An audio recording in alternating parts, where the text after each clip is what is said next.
Okay, ka-coffee, magandang araw po sa inyo, Luzon, Visayas at Mindanao. Ayan, sige. Yung huling hiling ni Tatay Digong, talagang hindi talaga pinagbigyan ng ICC. Anong nangyayari sa inyo? Bakit yung kampo ni Duterte parang puro kamalasan ang nangyayari? Sige, impeachment ni Sara Duterte, umuusad na yan. Si Digong, pinakakasuhan pa. Di ba yung rekomendasyon ng Quadcom? Kasuhan talaga si Digong yan. Oh, may existing kaso na, nasa ICC na. Ang daming petisyon. Ang dami nilang request. Itong recent na kahilingan, itong huling hiling, recently ka-coffee, ni Digong, ibinasura ng ICC. Bakit puro kamalasan ang nangyayari sa inyo? Anong ibig sabihin yan? 1, karma. Kung hindi maganda yung itinanim mo, in the future, babalik sa inyo yan. Tingnan mo yung nangyayari ngayon. Sunod-sunod ang kamalasan na hinaharap ng mga Duterte. Karma is real. May katapusan din ang lahat. Ika nga. O ayan o. Bagong-bago ito ka-coffee.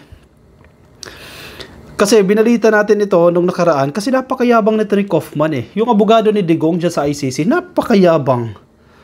Di ba? Very confident kami. Mapapalabas si Digong. Bago pa man sumapit yung reading of yung pleadings. Di ba? Sa September. Mapapalabas si Digong.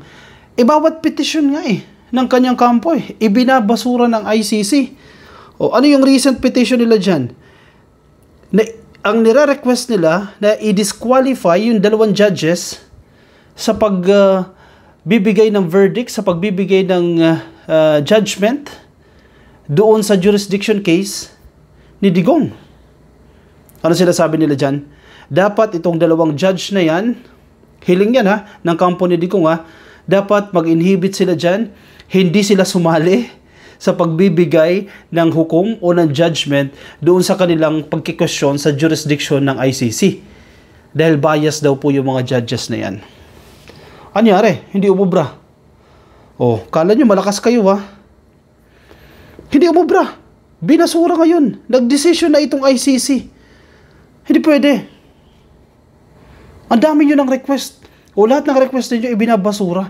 Ibig sabihin, walang merit. Walang value. Yung inyong mga pinaggagawa. O kung dito sa Pilipinas, sige, nung panahon ni Digong na didiskartehan nyo, ibahin nyo ang ICC. Hindi kayo basta-basta makakadiskarte. O, ito o. Headline, GMA, kaliwat ka ng pahayagan. ICC junks Duterte request to disqualify 2 judges from deciding jurisdiction issue. Ibinasura. So ka nakakita niyan. Yung request na naman ni Digong, ibinasura na naman. Pangilang basura na yan. Sabi nyo, inaapi nyo na si Tatay Digong masyado. We, ano nangyari doon sa 30,000 na tinukhang? Nabigyan ba ng pagkakataon yun? Linisin yung kanilang pangalan? Ipagtanggol yung kanilang pangalan? Parang wala. The plenary of judges of the International Criminal Court or ICC has rejected the request of former President Rodrigo Duterte that 2 ICC judges be disqualified from deciding his challenge of the jurisdiction of the court as regards his case. Okay, sige. Ang una nilang panawagan dyan, hindi ang ICC talaga, wala talagang jurisdiction dito sa kaso ni Digong. Kasi ini-insist nila, di ba?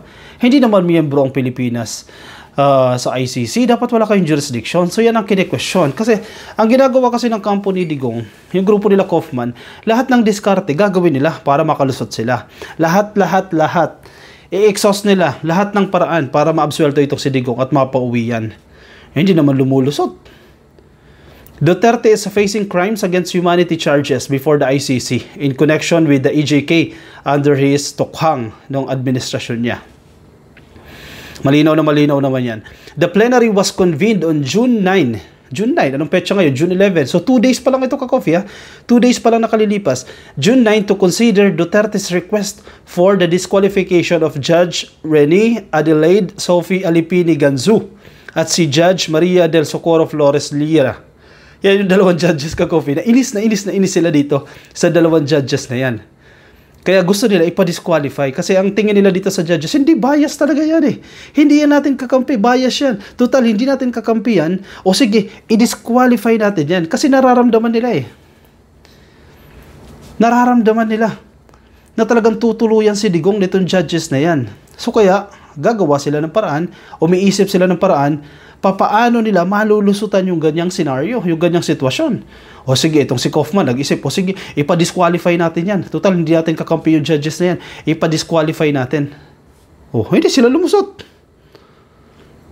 Duterte in his application requested that Alapini, Ganzu, and Flores be disqualified from adjudicating his defense challenge with respect to jurisdiction. Meanwhile, ICC's Office of the Public Counsel for Victims asked the tribunal to dismiss former President Duterte's challenge regarding the tribunal's jurisdiction. Ito nakakatawa. Sinisilip nila yung jurisdiction ng ICC. Kung sa tingin ng ICC, ito common sense lang eh. Kung wala silang jurisdiction dyan, from the very beginning, bakit sila mag-i-issue ng warrant of arrest? Ipinahiya nila yung kanilang entire organization, yung buong ICC, ipinahiya nila sa buong mundo. Kung sa tingin nila, hindi matibay yung pag-i-issue ng warrant of arrest para hulihin si Digong, hindi nila gagawin yan. Kasi usapin ito ng reputasyon. Pinag-aralan ng mainam yan. Kaya na-determine nila yung probable cause o yung reasonable grounds na sinasabi. Hindi naman yan putyo-putyo eh. Ang ICC hindi yan putyo-putyo. Mga dekalibreng mga abogado yan mula sa iba't ibang bansa ang nagpapatakbo niyan. So sa tingin ninyo, kung walang merit yung kaso ni Digong, mag-i-issue ba sila ng warrant of arrest? Tatakbo ba yan sa Interpol? Hihingi ba yan ng tulong sa Interpol para arestuin si Digong? Common sense yan. Hindi nila gagawin yan kung hindi matibay yung hawak nilang ebidensya. Kaya nga nag-issue ng warrant eh. Dahil posible, that's the term. May probability na ginawa ni Digong itong mga aligasyon niya. Bakit? Ito ang tanong ha. Kasi may commonality ito eh. Sa impeachment case ni Sara Duterte. Bakit itong kampo ni Digong, ni Kaufman, ilag na ilag kayo na umusad sa trial? The same way, yung kampo ni Sara Duterte, bakit ilag na ilag kayo na umusad itong impeachment trial? Napapansin niyo yung commonality? Parehas, di ba? Once kasi na umusad, sa ICC muna tayo, once na umusad na yung trial na yan, makukonvict yan, si Digong. Talagang tutuluyan siya habang buhay siyang mabubulok dyan sa ICC sa dami ng ebidensya na iprenesenta ng prosecutor, sa dami ng witnesses na handang tumistigo, humarap at idiin si Digong. Talagang tutuluyan siya. So ang ginagawa ng kanilang kampo, wag na natin hintayin na humantong tayo sa ganoong sitwasyon na mapipresenta lahat ng ebidensya. Idaan natin sa technicalities. Yan ang diskarte na ginagawa ng kampo ni Digong. Idaan sa technicalities. Ibasura yung kaso na yan dahil walang jurisdiction. Di ba? That same tune ang nangyayari ngayon sa impeachment trial ni Sara Duterte. Bakit ayaw ng Duterte Black, grupo nila Bato, nila Robin Padilla, na umusad yung impeachment trial? Kasi once na umusad ang impeachment trial, buksan na yung mga envelope, buksan na yung mga ebidensya, sirang-sira si Sara Duterte dyan. Yung mga bank accounts lang, once na ma-authorize na, silipin yung mga bank accounts na yan, makikita yung money trail.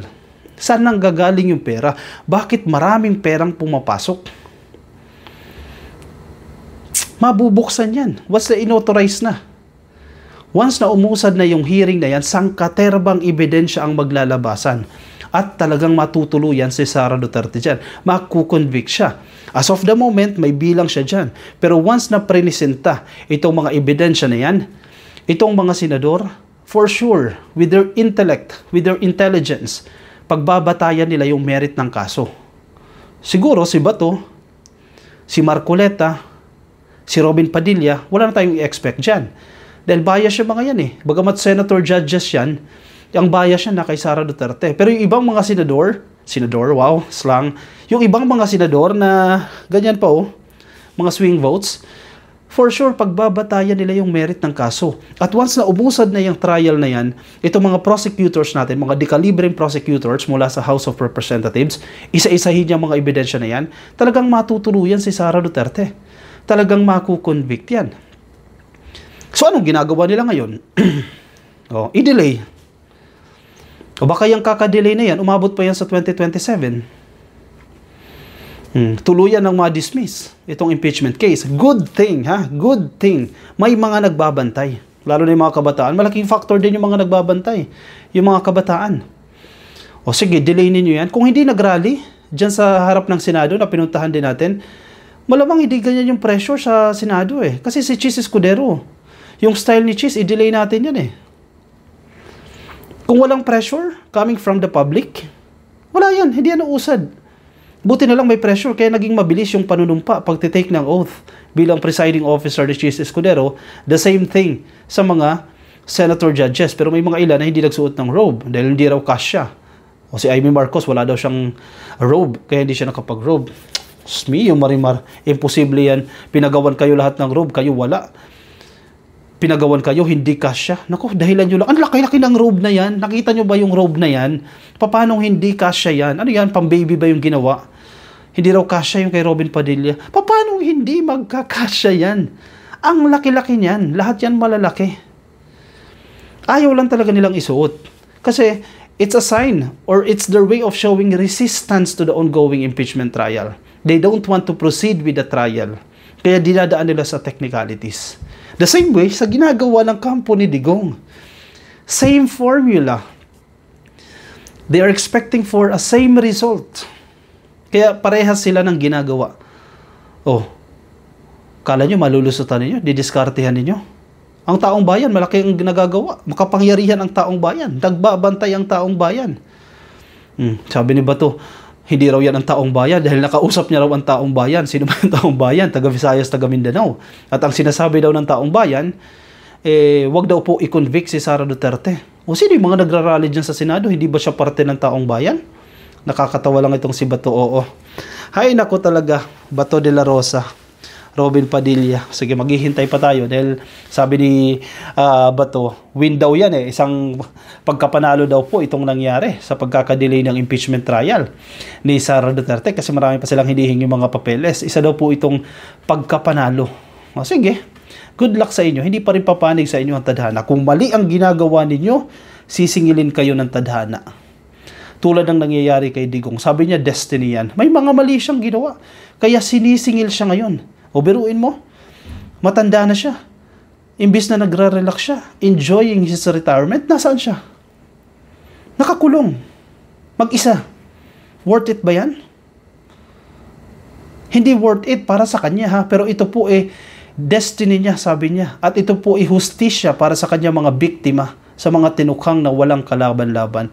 30,000 Filipinos ang tinukhang. Hustisya po ito para sa kanila. Diba? O siya, sige. Baka may mga nais po kayong sabihin, i-komento po ang inyong mga opinion, reaksyon dyan sa comment section para mabasa po yan ng iba nating mga ka-coffee. Yung mga nasa Facebook, pasuyo na lang, baka di pa po kayo naka-like and follow sa ating Facebook page. Please like and follow. Mga nasa YouTube, click lang po na subscribe. TikTok, subscribe na rin po kayo. I'll see you in my next video, ka-coffee. Mamaya salamat PBBM Podcast. Make sure na nakatutok po kayo. Every Wednesday po yan. Ngayong linggo lang po, mapapaaga tayo. 5:30 PM po tayo. 5:30 PM tayo. Hindi na muna 6 kasi usually 6 o'clock po tayo nagsisimula. For this Wednesday, ito po ay special episode dahil makakasama po natin si Secretary Vince Dizon ng DOTR. Nako, interesting po yung mga pag-uusapan natin. So 5:30 po tayo magsisimula ngayon hanggang 7:30. So 2 hours po tayo sa Salamat PBBM Podcast ngayong araw po ng Miyerkules. Mapapanood nyo po kami sa Salamat PBBM Facebook page and sinishare din po natin yan dito sa ka-coffee at the same time sa YouTube. Sinishare din po natin yan. Alright, I'll see you ka-coffee in my next video. Paalam po sa inyo. Bye-bye.